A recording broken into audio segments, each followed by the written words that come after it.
Morning class 9। आज हम लोग फिर से आ गए हैं अपना केमिस्ट्री के पहले चैप्टर का आखिरी लेक्चर। उम्मीद है आखिरी लेक्चर, अब आगे चला गया तो गुस्साइएगा नहीं। कोशिश यही रहेगी कि जो भी चीजें बची हैं, मतलब हम लोग ने बात किया था ना कि अवस्था में परिवर्तन जो हो रहे थे, मतलब जो भी अवस्था परिवर्तन, जैसे ठोस से द्रव बन रहा था, द्रव से गैस बन रहा था, तो हर एक का नाम हमने दिया था। अब उनकी परिभाषा, क्योंकि देखिए ध्यान दीजिए, केवल ओरली चीजों को काम नहीं किया जा सकता, हमको उनकी परिभाषा भी देखनी पड़ेगी। तो आज हमको क्या करना है, आज हमको उनकी परिभाषा लिखनी है। तो आज हमारा यही काम है कि हम जितने भी 6 चीजों का डिस्कस करे थे, सबके सभी को एक एक करके क्या करेंगे, उनका परिभाषित रूप में लिख देंगे। और कुछ नए टर्म्स भी आएंगे, जैसे गलनांक है, क्वथनांक है और गुप्त ऊष्मा है, ये सब चीजों को भी हम लोग क्लियर करेंगे। तो शुरू किया जाए। तो सबसे पहले हम लोग बात करेंगे ठोस से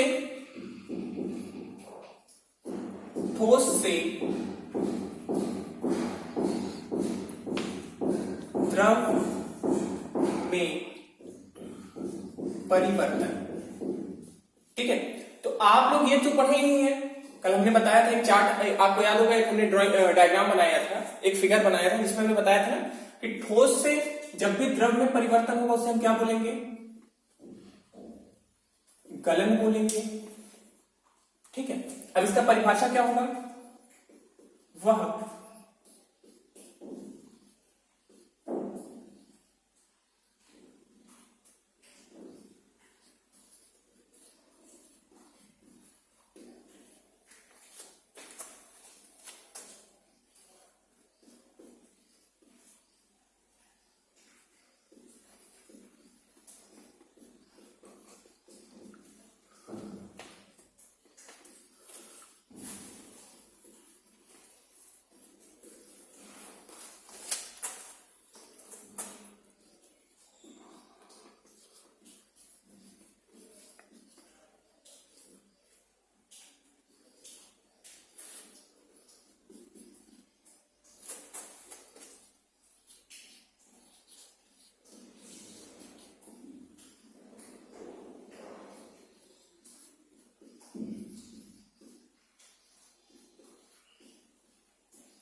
ठीक है। तो सबसे पहले क्या था, गलन। मतलब जब ठोस जो है वो किसमें परिवर्तित हो जाए, द्रव में परिवर्तन हो जाए, तो हम क्या लिखेंगे, वह प्रतिक्रिया जिसमें ठोस पदार्थ द्रव अवस्था में परिवर्तित हो जाता है, ऐसी घटना को हम क्या कहते हैं, गलन कहते हैं। गलन को अंडरलाइन कर लीजिए, क्योंकि गलन ही आप मेन है। ऐसी घटना को हम क्या कहते हैं, गलन कहते हैं।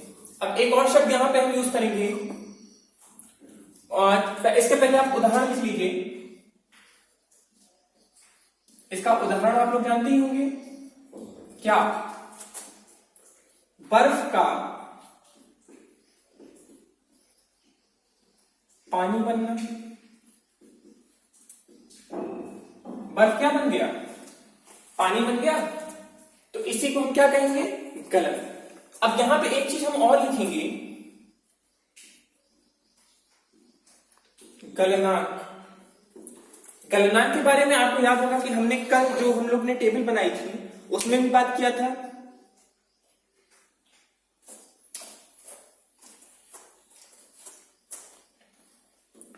गलनांक क्या होगा, वह ताप जिसपे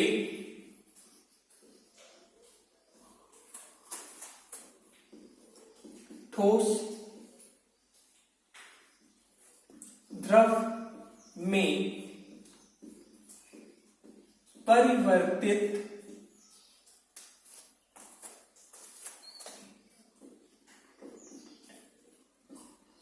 होता है,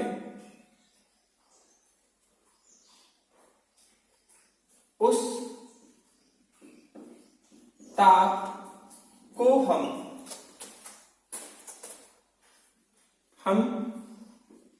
क्या कहते हैं, गलनांक कहते हैं। हो गया।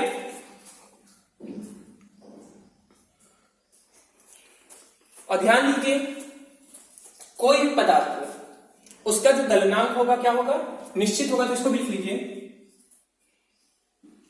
किसी भी पदार्थ का गलनांक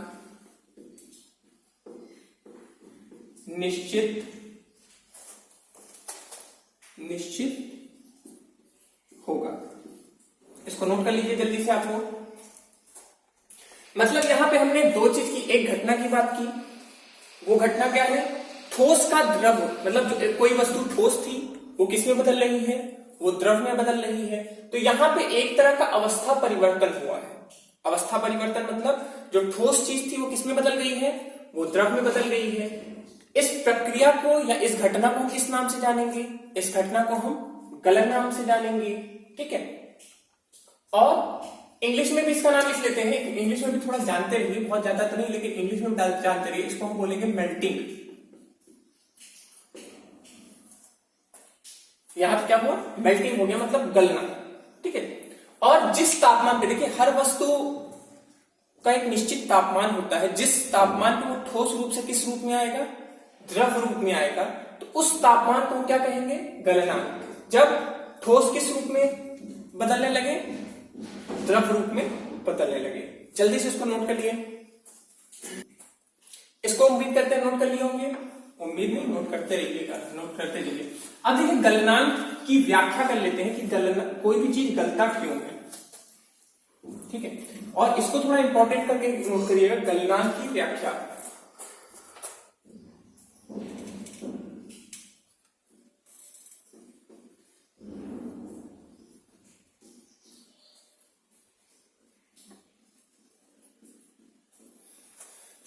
हो गया। अब देखिए गलनांक की हमको क्या करना है, व्याख्या करनी है। अब देखिए होगा क्या, मतलब हमको इसमें यह बात करना है कि गलन कब होता है, किस प्रकार से होता है। तो क्या होता है, हम जब कोई चीज को गलाना है तो हम ठोस चीज लेंगे। जब किसी ठोस को, क्योंकि ठोस ही चीज तो गलेगी, तो किसको हम क्या लेंगे, ठोस को। जब किसी ठोस को गर्म करते हैं तो उसके कण तेजी से कंपन करने लगते हैं। देखिए हम क्या बात कर रहे हैं, हम गलन क्यों हो रहा है, किस कारण से हो रहा है वो पूछ रहे हैं। तो हमने ठोस लिया और उसको गर्म करने लगे। अब जब उसको हम गर्म करने लगे तो धीमे धीमे उसके अंदर क्या होगा, ताप बढ़ने लगेगा। एक निश्चित ताप पर, वो निश्चित ताप क्या होगा, एक निश्चित ताप है जिसको हम किस नाम से जानेंगे, गलनांक। क्योंकि गलना शुरू होगा तो उस तापमान को हम क्या कह दिए, गलनांक। एक निश्चित ताप पर ठोस के कण, ठोस के कण अत्यधिक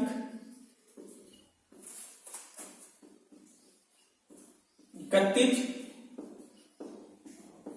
ऊर्जा के कारण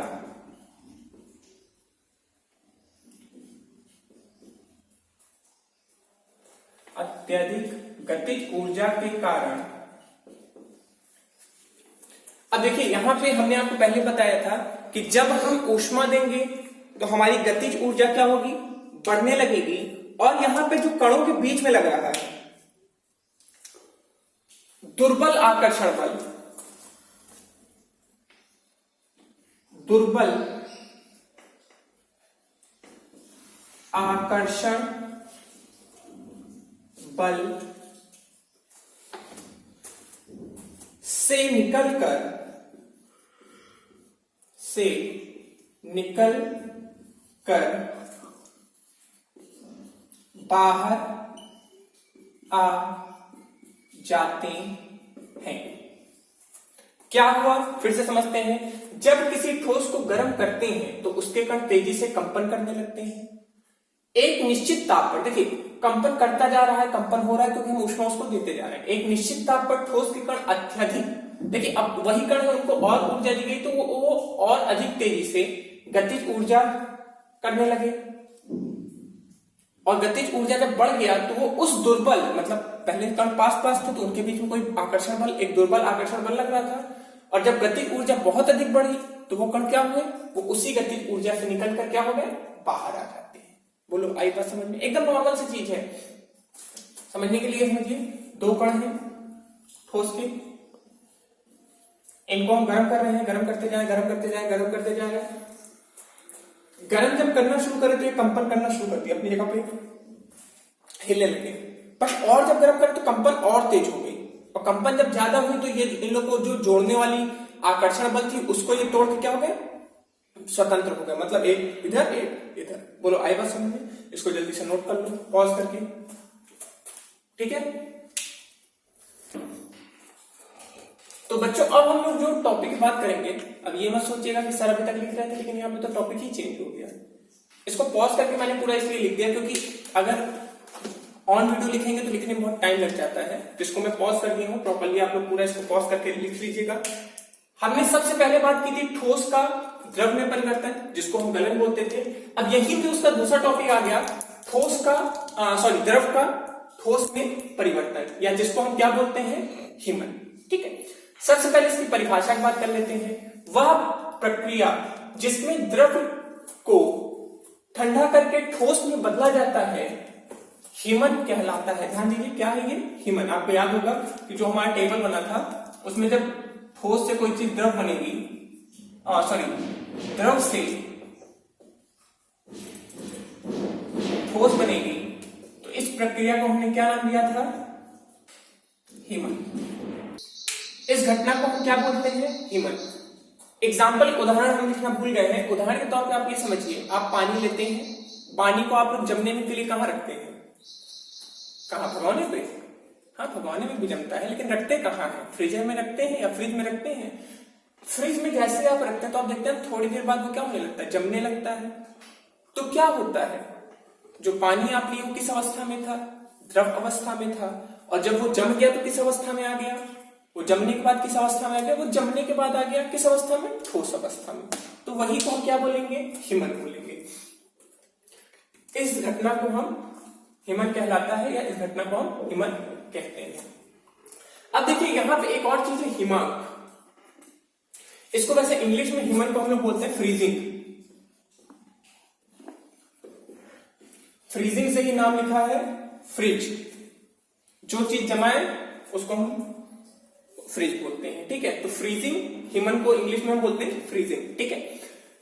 अब देखिए हिमांक क्या होता है, वह निश्चित ताप जब पदार्थ द्रव से ठोस अवस्था में परिवर्तित होता है।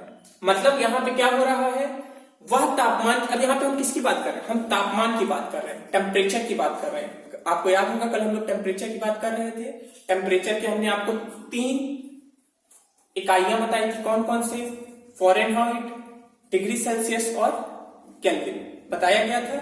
उनमें से 2 और हमने बताया था जिसका हमने परिवर्तन करना सिखाया था। सेल्सियस को जब हम किस में बदलेंगे, केल्विन में, तो क्या करेंगे, याद करिए, सेल्सियस को जब हम केल्विन बनाएंगे तो क्या करेंगे, 273 हम जोड़ देंगे, और केल्विन को जब हम, केल्विन है, केल्विन को हमको सेल्सियस बनाना है तो 273 क्या कर देंगे, माइनस कर देंगे। याद होगा कल का टॉपिक था, हटा देते इसको, याद करते रहिए। तो देखिए हम यहाँ पे बात किसकी कर रहे हैं, तापमान की। तापमान हम किस यंत्र से नापते हैं, थर्मामीटर नाम सुने होंगे, फीवर आप लोग इससे नापते हैं। तो तापमान की नाप करने के लिए ऐसा नहीं कि हम लोग तापमान ऐसे नाप सकते हैं, हमको थर्मामीटर की आवश्यकता पड़ेगी।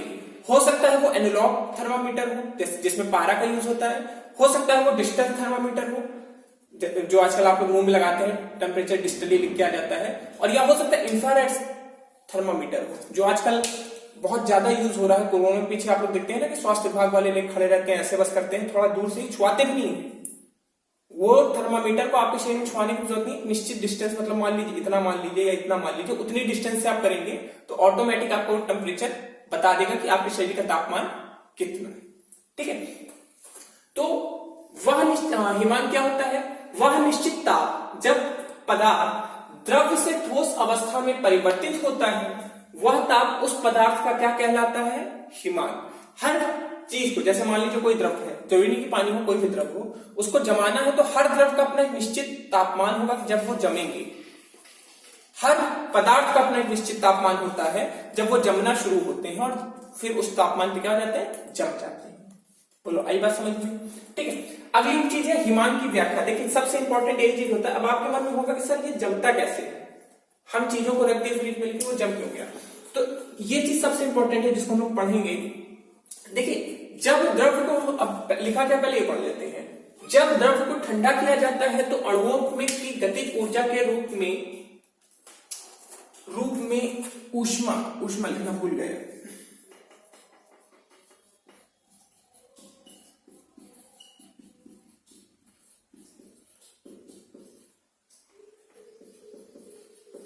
ऊष्मा निष्कासित होता है और अणुओं की गतिज ऊर्जा कम हो जाती है। देखिए हमने बताया ना कि जब भी हम कोई चीज को जिस कणों के बीच में दूरी आएगी, जैसे ठोस से द्रव में परिवर्तन होगा तो ऊष्मा देंगे तो ऊष्मा के कारण गतिज ऊर्जा आएगी, और गतिज ऊर्जा के कारण कणों के बीच में दूरी आएगी।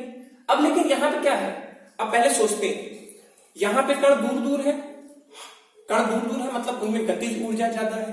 कण को पास पास लाना है, मतलब उनकी क्या कम करनी है? हमको गतिज ऊर्जा, जिस कारण देखिए गतिज ऊर्जा के कारण वो हिल रहे हैं। गतिज ऊर्जा कम करेंगे तभी वो हिलना, कंपन उनका कम होगा, और कंपन कम होगा तभी वो जाके पास पास आ पाएंगे। तो हम क्या करेंगे? यहाँ पे हम उनसे क्या ले लेंगे? हम उनसे उनकी ऊष्मा लेंगे। क्या ले लेंगे? ऊष्मा लेंगे। तो ऊष्मा लेने के कारण उनके अंदर जो गतिज ऊर्जा है वो क्या हो जाएगी? कम हो जाएगी। ऊष्मा निष्कासित होती है और अणुओं की गतिज ऊर्जा कम हो जाती है। मतलब उनके अंदर से ऊष्मा हमने ले लिया, ऊष्मा ले लिया तो गतिज ऊर्जा क्या हो जाएगी? कम हो जाएगी। और जैसे गतिज ऊर्जा कम हुई, अब फिर से कणों के बीच में एक आकर्षण बल आने लगने लगेगा, जिसको हम क्या बोलेंगे? अंतर आणविक आकर्षण बल लगने लगेगा। अंतर आणविक आकर्षण बल लगने लगेगा तो कण वापस एक दूसरे के क्या हो जाएंगे? कण वापस एक दूसरे के पास पास आने लगेंगे, और पास पास आगे एकदम रुक जाएंगे तथा द्रव से ठोस अवस्था में परिवर्तित हो जाते हैं। देखिए ये बात बहुत ध्यान देने वाली है कि द्रव किससे किस में बदलने लगते हैं? द्रव से अब वो किस में बदल जाते हैं? ठोस में बदल जाते हैं। फिर से एक बात समझिए, कण के माध्यम से बताते हैं। दो क्या चार कण लेते हैं। चार कण थे, दूर दूर थे, ये कंपन कर रहे थे, सबके सभी कंपन कर रहे थे। क्यों? क्योंकि इन सभी के पास क्या थी? गतिज ऊर्जा नहीं, गतिज ऊर्जा थी। और गतिज ऊर्जा किस कारण से थी? क्योंकि इनके पास ऊष्मा थी। हमने क्या किया? इनसे ऊष्मा ले लिया, ऊष्मा ले लिया तो ऊष्मा के कारण तो गतिज ऊर्जा थी, तो ऊष्मा गया तो गतिज ऊर्जा गई तो इन लोग के अंदर जो कंपन हो रहा था वो कम हो गया, और कंपन कम हुआ तो ये आपस में एक दूसरे के ऊपर एक आकर्षण बल लगाने लगेंगे, जिस कारण से वो आकर्षण बल के कारण क्या हो जाएंगे? एक दूसरे के पास आ जाएंगे, और इनका जो रूप था द्रव रूप था, और वो किस रूप में आ जाएंगे? ठोस रूप में आ जाएंगे। क्लियर है बात? इसको नोट कर लीजिए, फिर हम लोग यहाँ पे अपना अगला टॉपिक शुरू करें। अब देखिए अगला जो हमारा टॉपिक है वो है द्रव का गैस में परिवर्तन। मतलब पानी है, पानी को उबाल के हमें क्या बनाना है? गैस नहीं, भाप बनाना है। गैस क्यों बनाएंगे?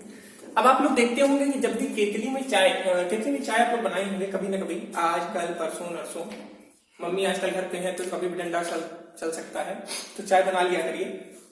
तो देखिए यहाँ पे होना क्या है? द्रव का हमें किसमें परिवर्तन करना है? गैस में। ध्यान दीजिए, जब भी द्रव का गैस में परिवर्तन होगा तो इस घटना को हम क्या बोलेंगे? घटना का नाम पहले हम ध्यान रखेंगे। तो इस घटना को हम बोलेंगे वाष्पीकरण। क्या बोलेंगे? वाष्पीकरण। तो इस प्रक्रिया में क्या होगा?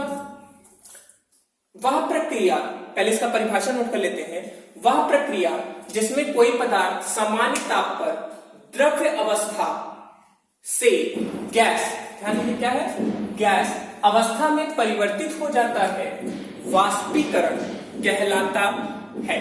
मतलब क्या है कि उस प्रक्रिया का नाम हम वाष्पीकरण कहते हैं, जिसमें द्रव्य अवस्था किसमें बदल जाता है, गैस में बदल जाता है। क्लियर है बात? अब देखिए द्रव, अब थोड़ा सा कणों की बात हम कर लेते हैं।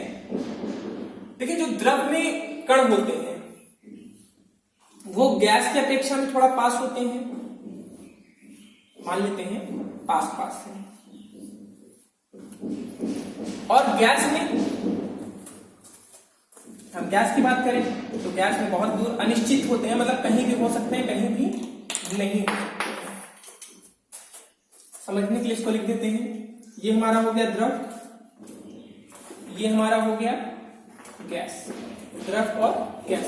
देखिए ध्यान दीजिए, जो द्रव में कणों की संरचना होती है या कणों का स्थान होता है वो निश्चित होता है, उनके बीच की दूरी निश्चित होती है। मतलब यहां पे जो अंतर आणविक बल होता है वो ठोस की अपेक्षा में तो कम होता है, लेकिन गैस की अपेक्षा में क्या होता है, ज्यादा होता है। अब एक बात समझिए, हमें इसको स्वतंत्र करना, मतलब यहाँ पे जो भी कण है हमें उनको क्या करना है, स्वतंत्र करना है। आप भी जानते हैं जब भी कोई चीज को स्वतंत्र करना है, जब भी किसी चीज के कण को स्वतंत्र करना है तो हमें उसको क्या देना पड़ेगा, ऊष्मा देना पड़ेगा। और ऊष्मा देंगे तो ऊष्मा के कारण इनको क्या मिल जाएगा, गतिज। ध्यान दीजिए, जब भी हम ऊष्मा देंगे तो ऊष्मा के कारण इनमें क्या आ जाएगा, ऊष्मा के कारण गतिज ऊर्जा आ जाएगा। और गतिज ऊर्जा जब आ जाएगा, गतिज ऊर्जा जब आएगा तो गतिज ऊर्जा का जो कणों का स्थान होगा, जो कणों का स्थान होगा वो अनिश्चित हो जाएगा, वो स्वतंत्र होकर घूमने लगेंगे। बोलो आई बात समझ में? इसी को हम कहते हैं वाष्पीकरण। ठीक है, वाष्पीकरण में होता क्या है, अब वाष्पीकरण की व्याख्या पढ़ लेते हैं जो कि इंपॉर्टेंट है। किसी द्रव्य का ताप बढ़ने पर द्रव्य कणों की गतिज ऊर्जा बढ़ने लगती है। हमने आपको बताया हम ऊष्मा दे रहे हैं, ऊष्मा दे रहे हैं मतलब उसका हम ताप, धीमे धीमे ताप को क्या कर रहे हैं, ताप को बढ़ा रहे हैं। ताप बढ़ रहा है तो उनकी गतिज ऊर्जा भी क्या होगी, बढ़ने लगेगी। और जब गतिज ऊर्जा बढ़ने लगेगी तो उनके जो कणों के बीच में अंतर आणविक बल था वो कम होने लगेगा। यहां लिखा है ना कि तथा अणुओं के मध्य अंतर आणविक बल क्षीण होने लगता है। मतलब अंतर आणविक बल जो इन लोगों के बीच में जो इनको रोक के रखा है इनके स्थान पे, वो धीमे धीमे और क्या होने लगेगा, वो कम होने लगेगा। द्रव के उबलने की इसी प्रक्रिया को हम क्या बोलते हैं, क्वथन बोलते हैं। और जिस ताप पे, ये लिखना भूल गए, तथा जिस ताप पे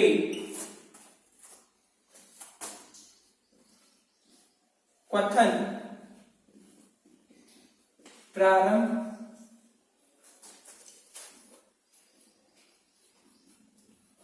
होता है उससे हम क्वथनांक कहते हैं।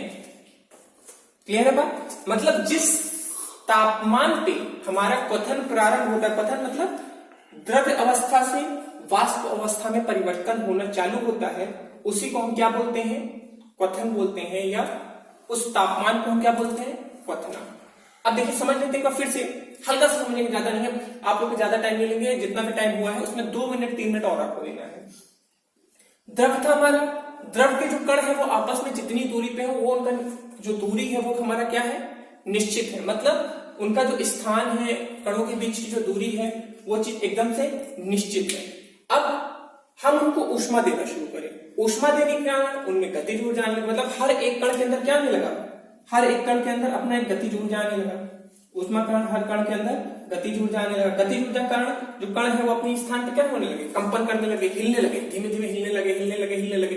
और उनके हिलने के कारण, जो वो हिल रहे हैं, उनके हिलने के कारण क्या हुआ, उनके हिलने के कारण जो कणों के बीच में अंतर आणविक बल, क्योंकि हर एक कण एक दूसरे के पास क्यों है, क्योंकि वहां पे एक बल लग रहा है जिसका नाम हम देते हैं अंतर आणविक बल।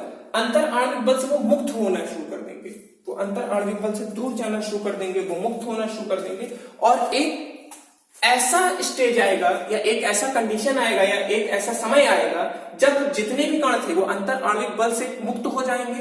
मतलब जो चीज इन लोग को उनके स्थान पर रोक रहा था वो क्या हो जाएगा, खत्म हो जाएगा। और जैसे ही वो खत्म होगा वो अपनी जगह से क्या हो जाएंगे, स्वतंत्र हो जाएंगे। इसको नोट कर लीजिए प्रॉपरली, इसको पॉज करके इसको नोट कर लीजिएगा। हो गया। अब देखिए यहां पे हमारा तीसरा टॉपिक खत्म हुआ और एक लेक्चर और बढ़ गया, क्योंकि ये वीडियो हमको लग रही है कि काफी लंबी हो गई है। तो इस वीडियो को आप लोग नोट कर लीजिएगा, प्रॉपरली समझ लीजिएगा, और इसके बाद फिर से एक वीडियो आएगी। और अब मैं नहीं बोलूंगा कि वो लास्ट वीडियो होगी कि पहली वीडियो होगी, कुछ नहीं बोलूंगा। आप लोग बहुत गुस्सा हो चुके हैं पहले ही कि सर आपने हमारा एक वीडियो बोल के हमको लगा चैप्टर खत्म, लेकिन आपने तो एक और वीडियो बना दी। तो ठीक है, उस चीज में कोई परेशान होने वाली बात नहीं है। इस चीज को थोड़ा हम लोग रोक देंगे, यहाँ पे अपना क्लास खत्म करेंगे और अगले वीडियो में इसके आगे कंटिन्यू करके इस चैप्टर को उम्मीद करेंगे, उम्मीद, हर चीज की उम्मीद ही बोल सकते हैं, कंफर्म नहीं बोलेंगे, अब उम्मीद करेंगे कि जब हम लोग का नेक्स्ट लेक्चर आए तब कोरोना भी खत्म हो जाए और हम लोग का ये चैप्टर भी खत्म हो जाए। तब तक के लिए